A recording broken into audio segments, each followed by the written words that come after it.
first Witcher game was released in 2007 by CD Projekt Red, receiving an 81% on Metacritic and fairly decent review scores across the board. It picks up the story after the books, and CD Projekt Red made a pretty decent RPG out of it. Now, it isn't perfect, and no, it's not as good as The Witcher 3, especially in terms of gameplay.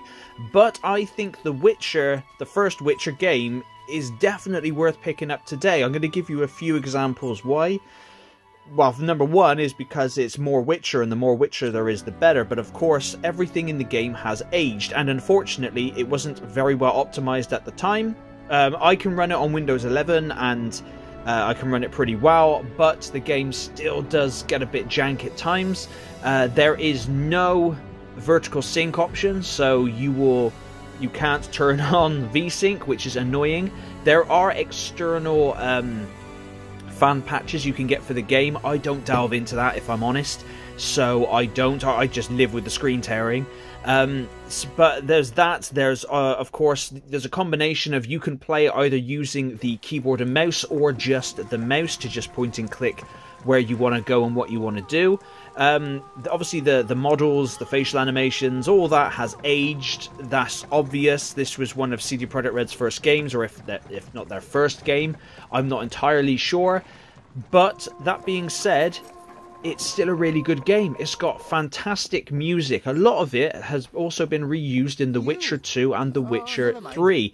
And the world and the characters and the writing is still really good and really solid.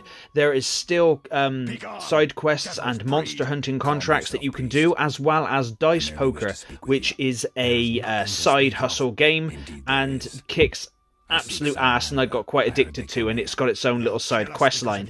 There are still choices and decisions to be made that will affect the outcome of the story, depending on how you handle certain situations or depending on what choices you make. You can, the way you level up and increase in abilities is by fighting monsters, completing quests, and gaining XP. You cannot use said XP, excuse me, until you rest at a fire. As soon as you rest at a fireplace, you can then level up and then allocate different skill points into different skill trees, which is a really cool little addition and something that's not in the other two Witchers. This is a very old-fashioned kind of RPG. Well, I say old-fashioned, I mean, over 15 years ago. But it's not like The Witcher 3 in any means, apart from the fact that you play as Geralt, and there's also Triss, and there's also Shani, and Yarpen, Zigrim, and you'll recognize characters. Okay, they're all there. Uncle Vesemir's there as well, which is really, really awesome. And so is Lambert and Eskel. Lambert's still a dick, in case you were wondering. But yeah, the footage I'm showing you here is of the early game. This is just outside of Vizima, so this is the first area that you'll get to, and there is plenty to do in this area alone. The game is separated into chapters. I believe there's 7, I think, maybe. And yeah, the game is really good. It's very, like I said, it's very old, and it is rough around the edges, so you will need to just bear with it, and sometimes it doesn't hold your hand. It kind of gives you a hint or a clue on the mini-map. As you can see with the top right hand corner, you can see a red dot.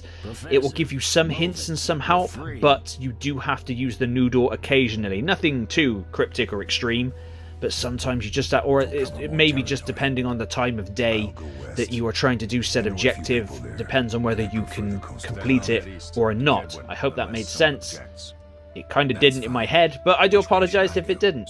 But yes, The Witcher 3 is constantly going on offer cheap for like £1.50, and just grab it, pick it up. It's still a lot of fun, and if you can get past the technical limitations of it, and also the screen tearing problem and other little graphical issues it may have, you'll have a whale of a time. Especially if you're a Witcher fan, you do owe it to yourself to go back through and play the original Witcher game to see where they started to what they became with The Witcher 3, because they really did knock it out of the park with The Witcher 3, and it all started here with this first Witcher. But thank you very much for watching this rambling Witcher Nerds, not review as such, but sort of like a, yes, go get it.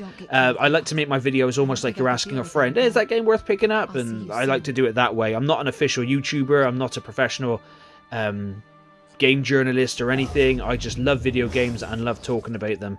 But thank you very much for listening to me ramble on, and I'll catch you on the next one.